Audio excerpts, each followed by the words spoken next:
आकाशवाणी का ये भोपाल केंद्र है। और मुझे अब सुनिए दुर्गेश गुप्त राज का लिखा नाटक निर्भर का चक्कर, जिसकी प्रस्तुत करता है अजीमुद्दीन।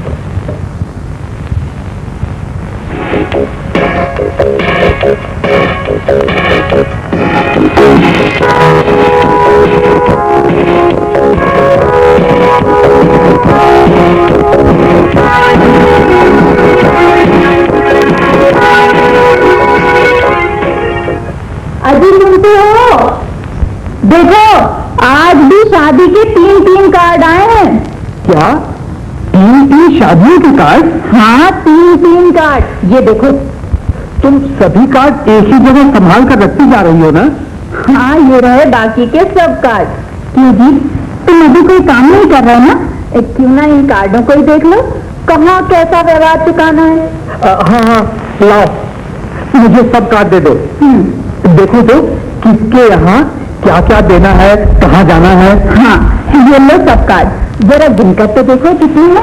हाँ गिनता हूँ। 1 2 3 4 और ये पूरे 12, यानी कि पूरे दर्जन भर। हाँ पूरे 1 दर्जन। जरा देख रहे तो भी इनमें से कितने लड़की की शादी और कितने लड़कों की शादी के हैं। हाँ वही तो देख रहा हूँ। इनमें से 6 कार्ड लड़की की शादी के, 4 कार्ड लड़कों की शादी के। अच्छा। और 2 कार्ड जन्मदिन के हैं। और भाग्यवान तुम्हें ये जानकर आश्चर्य होगा कि एक ही तारीख में 5 शादियां हैं। क्या? एक ही तारीख में 5 शादियां? हाँ एक ही तारीख में 5 शादियां। अरे इन पंडितों को भी ना जाने क्या सोचती है जो एक ही दिन में इतनी शादियां रख देते हैं। अरे भाई ये यदि ऐसा नहीं करेंगे तो उन्हें पूछेगा ही कौन? क्या शादियां पढ़ते होंगे वो आज के ये पंडित? अरे और तो और इन शादियों की वजह से बाजे वालों के भाव भी कितने बढ़ गए। हाँ और बिजली वाले और टेंट वाले भी तो पैसे नहीं खाते हैं। देखा नहीं अपनी देखा की शादी में? हाँ सही कहती हो। और देखा नहीं मनचाहा बैंड न मिलने के कारण लड़के के दोस्त कितने बिगड़ रहे थे। हाँ उनको तो बस चाहिए ठुमका बेगानी शादी में। अरे तुम क्यों ठुमक रहे? अब मुझे तो लगता है आने वाले दिनों में बाजे वालों की तारीखें देखकर ही अपनी शादी की तारीखें तय करनी पड़ेंगी। बिल्कुल, क्योंकि ये क्यों नहीं सोचते कि आने वाले समय में इनको भला पूछेगा ही कौन? देखो नहीं बगल वालों के लड़के में वो क्या कहते हैं उसे? वो कोर्ट मैरिज। हाँ वही कोर्ट मैरिज की है, न टेंट न बैंड। हाँ तुम ठीक कहती हो, समय बदल रहा है। खैर वो तो जब होगा तब होगा। अभी तो ये देखो कि इनमें से किस के यहाँ शामिल होना है और किस के यहाँ लिफाफा भेजना है। हाँ तुम सही कहती हो। ये पहला कार्ड मैं उठाता हूँ। हाँ रामलाल जी की लड़की की शादी का कार्ड है ये। तुम्हारे पास वो अपनी देखा की शादी में जो लिस्ट बनाई थी वो? हाँ जरा निकालो तो सही। क्यों, क्या करोगे इसका? अरे जरा निकालो तो सही। पापा आया था ये। तुम भी कमाल करती हो। उनके लिफाफे से क्या लेना देना? लेना देना कैसे नहीं है? ये सब तुम नहीं समझोगे, ये तो व्यवहार है। अरे इसीलिए तो तुमसे बनवाई थी वो लिस्ट। अच्छा भाई निकालता हूँ, शायद यही कहीं अलमारी में रखी थी। लो ये मिल गई। जरा देखो तो सही, रामलाल जी की यहाँ से कितने का लिफाफा आया था? देखता हूँ। रामलाल जी हाँ ये मिल गया। रामलाल जी का नाम। उन्होंने 51 रुपये का लिफाफा भेजा था। हाँ तो 51 का लिफाफा उनके यहाँ भिजवा देना। कौन देखता है, रिश्तेदारी में ये व्यवहार तो चलता ही रहता है। अच्छा भाई ठीक है। ये दूसरा कार्ड है रमेश बाबू की लड़की की शादी का। हाँ सूची देखो। हाँ देखो। रमेश बाबू इनके यहाँ से 21 रुपये का लिफाफा रेखा की शादी में आया था। हाँ इनके यहाँ 51 का लिफाफा भिजवाना जी। 51 का लिफाफा? लेकिन उनके यहाँ से तो अरे पता नहीं, तुम्हें तब समझ आएगी। उनसे अब अपनी दोहरी रिश्तेदारी जो हो गई है, और भूल गए रेखा की शादी कराने में उन्होंने कितना सहयोग दिया था। हाँ हाँ अभी मैं तो कहती हूँ रेखा की शादी ही उनकी वजह से हुई। हाँ हाँ तुम ठीक कहती हो। आखिर वो तुम्हारे मायके वाले भी तो हैं। हाँ? उनके यहाँ एक कामन का लिफाफा ही ठीक रहेगा। जब तो तुम गंदी मारने के चक्कर में थे। अच्छा अपना कार्ड पढ़ो। ठीक है, ये कार्ड है शेखर शर्मा जी के यहाँ का। उनकी बहन की शादी है। हाँ? ये शेखर शर्मा कौन है? अरे शर्मा साहब, अपने बड़े साहब। अच्छा अच्छा, जरा देखो तो उनके यहाँ से।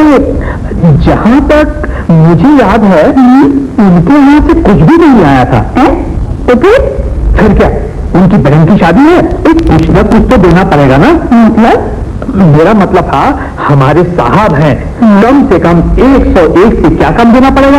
क्या 101 का लिफाफा? तुम्हारी तो मत मारी गई होगी। जब मैंने कुछ नहीं दिया तो हम क्यों? अरे भाग्यवान, तुम नहीं समझोगी। उनसे आए दिन कितने काम पड़ते हैं। नहीं, उनके यहाँ इससे कम नहीं भेजा जा सकता। 21-51 तो छोटे मोटे बाबू लोग भी दे देते हैं। हाँ हाँ, तुम्हारे ठीक है जी, जैसा तुम समझो। अगला कार्ड पढ़ो। ये कार्ड आया है बरेली साहब जी के यहाँ से। इनके यहाँ से भी शायद कुछ नहीं आया था। हाँ हाँ, मुझे मालूम है, लेकिन इनके यहाँ कम से कम 101 का लिफाफा तो भिजवाना नहीं होगा। 101 का लिफाफा? क्यों, क्या ये भी तुम्हारे मायके वाले हैं? हाँ हाँ, मायके वाले हैं। पता नहीं भगवान तुम्हें कब अकल देगा। अरे अपनी सीमा के रिश्ते की बात भी तो बरेली में चल रही है। ओ, समझ गया। उनके सहारे ही तो संबंधों की बात। हाँ, और सुनो, एक काल मेरी मामा की लड़की की शादी का भी तो होगा। उनके यहाँ भी कम से कम 1000 रुपए की कोई चीज देनी है। वहाँ शादी में भी तो जाना होगा ना? हाँ, वो तो जाना ही पड़ेगा। तुम जाओ या ना जाओ, मैं तो जरूर जाऊंगी। उन्होंने रेखा की शादी में कितना कुछ नहीं किया। हाँ हाँ, चली जाना। अब कहो तो पहले जन्मदिन का ये कार्ड उठा लो। हाँ, देखो कहाँ कहाँ से आए। ये कार्ड है वर्मा साहब के नाती के जन्मदिन का। वर्मा जी आपके छोटे साहब के नाती के जन्मदिन। हाँ भाई, इनके यहाँ भी कुछ न कुछ तो भेजना ही पड़ेगा। हाँ, तो है। इतना काम पड़ता है इनसे। याद है पिछले माह इनकी तारीख में तो अपन मुक्तागिरी घूमने गए थे। हाँ हाँ, ऐसे लोगों से तो अच्छे संबंध बनाए रखना चाहिए, पता नहीं कब काम आ जाए। और सुनो, ये दूसरा कार्ड है अपने रामदीन जी ठेकेदार के यहाँ का। वे भी अपने लड़के का जन्मदिन मना रहे हैं। अरे लेकिन इनके लड़के का जन्मदिन तो पिछले माह था, अपने सब लोग इनके यहाँ गए थे। अरे भाई, वो ठेकेदार हैं, कितने ही बार मना ले। उस समय तो उन्होंने अपने खास लोगों को ही बुलाया था उस दिन। अच्छा अच्छा, फिर ये दूसरा जन्मदिन है। हाँ हाँ, कुछ लोग ऐसा ही करते हैं। ओ, अब समझी। है, उनके यहाँ पे तुम जैसा उचित समझो भिजवा देना। अब ऐसा करो, अब लड़कों की शादी वाला कार्ड पढ़ो। हाँ, लेकिन इनमें से जो दूर की बारात की कार्ड है वो कहो। ऐसे एक कार्ड है जो दूर की बारात का है। कहाँ जाएगी बारात? बनारस। क्या बनारस जाएगी बारात? हाँ, लेकिन इसमें इतना खुश होने की कौन सी बात है?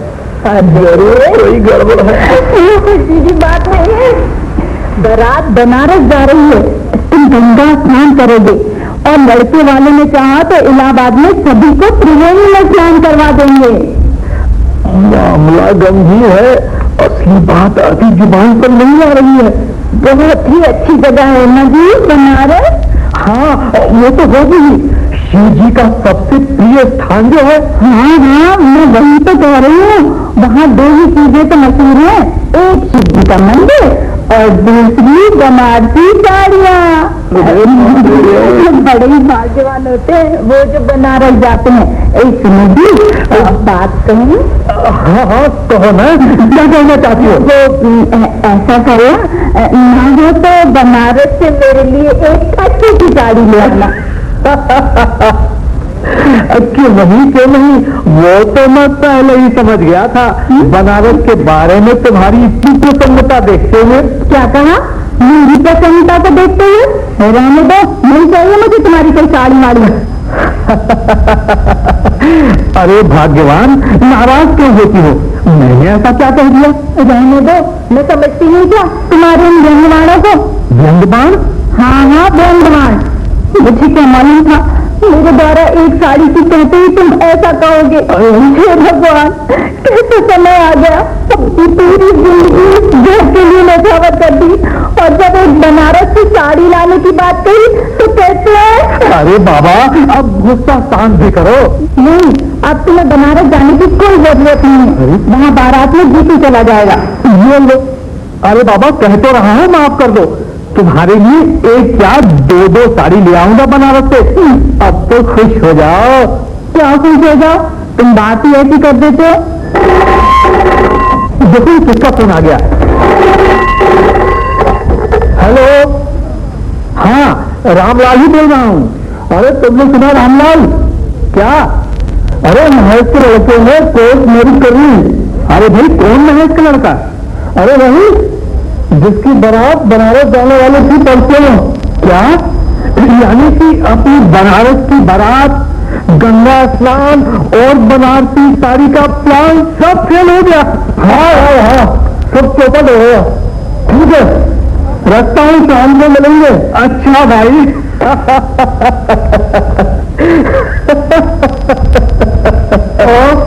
अब चुप भी रहिए। आजकल के लड़कों को क्या हो गया है, बस कोर्ट मैरिज करके बैठ जाते हैं। हाँ, हील लगे न फिटकिरी और रंग हो वो चोटा।